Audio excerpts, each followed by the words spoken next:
Tu viens d'adopter un chiot, puis tu veux l'amener partout. C'est une bonne idée. Mais par contre, tu veux l'amener sur une rue passante, comme, je ne sais pas moi, la rue Sainte-Catherine à Montréal. C'est pas la bonne idée de le faire maintenant.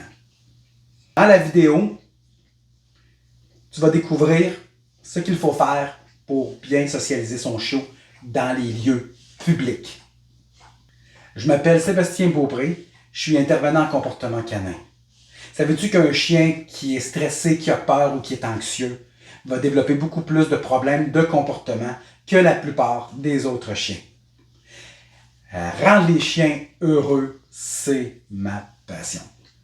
C'est pourquoi je me suis donné comme mission de t'aider toi et plusieurs propriétaires de chiens à bien changer les comportements de leurs chiens en gérant leurs émotions. La socialisation, c'est la période la plus importante dans la vie de ton chiot. C'est pourquoi que tout ce qu'il va vivre dans cette période-là va le marquer à vie. C'est pourquoi il faut éviter de le traumatiser pendant cette période-là. Même si on veut gagner du temps. Donc, voici la démarche à suivre pour bien socialiser son chiot. Parce que ça ne se fait pas du jour au lendemain. C'est pas parce qu'on adopte notre chiot que nécessairement la première journée, on va aller dans un lieu public. Premièrement, avant que tu l'envoies dans des lieux publics, que tu l'amènes dans des lieux publics, commence par t'assurer qu'il se sent en confiance avec toi et dans la maison. C'est pas grave même s'il ne prend pas des marches la première semaine. Mais assure-toi qu'il se sente en sécurité avec toi et dans la maison, dans la cour. Donc, assure-toi que tout ça est fait. Si tu veux plus d'aide, j'ai une autre vidéo qui va t'aider à justement le mettre en sécurité dans la maison et avec toi.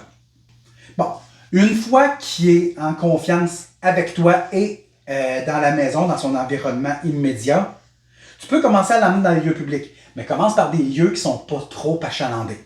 Et surtout, tu ne le mets pas en laisse.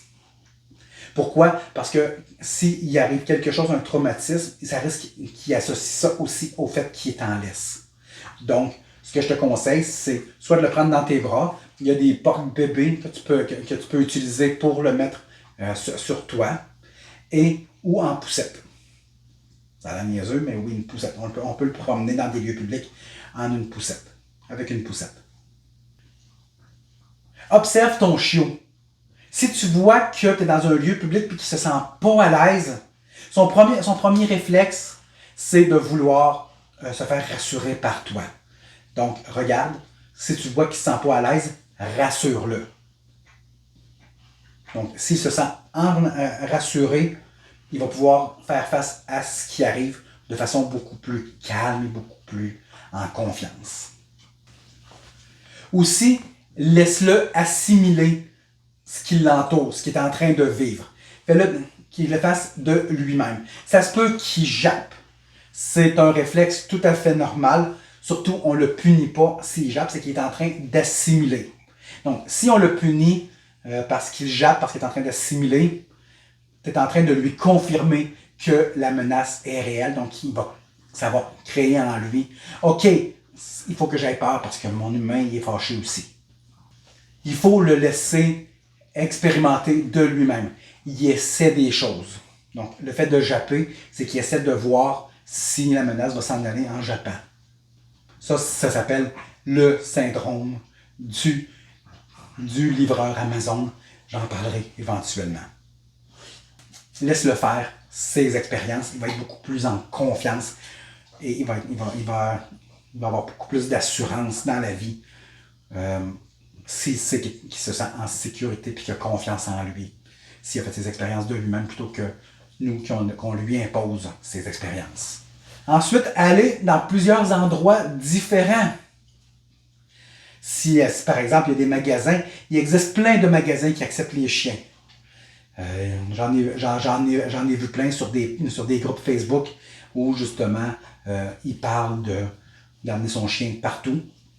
Donc, allez voir, informez-vous, allez dans des magasins, allez dans des lieux publics, près des écoles, etc., etc. Et allez-y de façon graduelle au niveau du nombre de stimuli qu'il y a dans l'environnement que vous voulez lui montrer. Donc aussi, ce qui est intéressant, c'est que pour prendre des marches, pour, par exemple, le mettre en laisse, commencez dans un endroit comme un parc industriel un dimanche après-midi, par exemple. Il n'y a pas beaucoup de trafic, puis tu as tous les éléments pour apprendre à tous les éléments qu'il peut rencontrer lors d'une balade, mais avec beaucoup moins de stimuli, moins de voitures qui passent, moins de personnes qui vont croiser, d'autres chiens. Il va y avoir beaucoup moins. Et on y va de façon graduelle dans des endroits de plus en plus achalandés. Surtout, on le rassure. Aussi, une chose, un petit truc pour la voiture.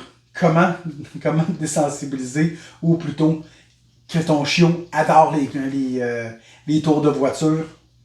C'est simple. En voilà en auto. Fais-le grimper de lui-même. À moins qu'il soit trop petit là, pour grimper dans l'auto.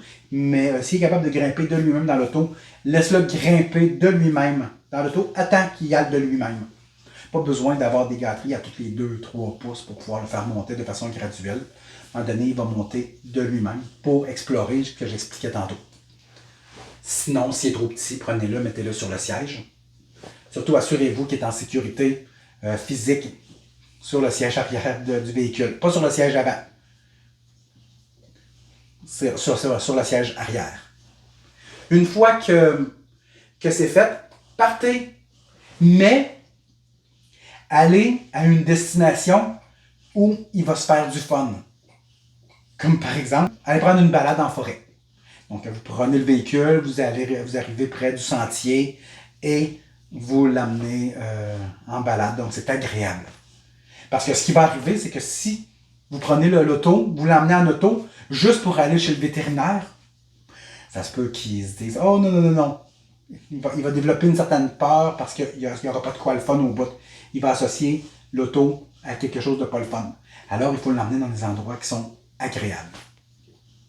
Voilà, c'est ma parenthèse. Donc, en résumé, avant de pouvoir l'emmener dans des lieux publics, assure-toi qu'il se sent en sécurité, qu'il a confiance en toi, puis qu'il se sent en sécurité dans son environnement, donc dans la maison et dans la cour, dans ce qui est son environnement immédiat. Ensuite, quand on est rendu là, on commence par un lieu qui n'est pas trop achalandé. Tu le tiens dans tes bras, ou dans une poussette, ou dans un porte-bébé. Tu le laisses assimiler, tu le laisses explorer ce qu'il y a. Ça se peut qu'il y ait des petites réactions comme des petits jappements. C'est tout à fait normal. Donc, observe-le. Si tu vois qu'il se sent, qu'il y a certains signes de peur ou de stress, rassure-le. J'espère que ça t'a aidé à socialiser ton chiot dans des lieux publics. Si tu as aimé la vidéo, clique sur j'aime, partage, laisse-moi un commentaire, abonne-toi à ma chaîne YouTube, viens me rejoindre sur ma page Facebook et dans le club des nobles canins. Aussi, n'oublie pas de demander tes conseils gratuits. L'adresse est juste en bas. Je vais te répondre personnellement dans un live sur Facebook, qui sont les mardis à 14h30. Aussi, télécharge mon e-book qui s'intitule « Modifie un comportement de ton chien sans le punir ». Donc, le lien est dans la description de la vidéo. Et viens me rejoindre dans mon univers. Ça va être super le fun. Donc, sur ce, je te souhaite bon entraînement. Puis surtout, stresse pas.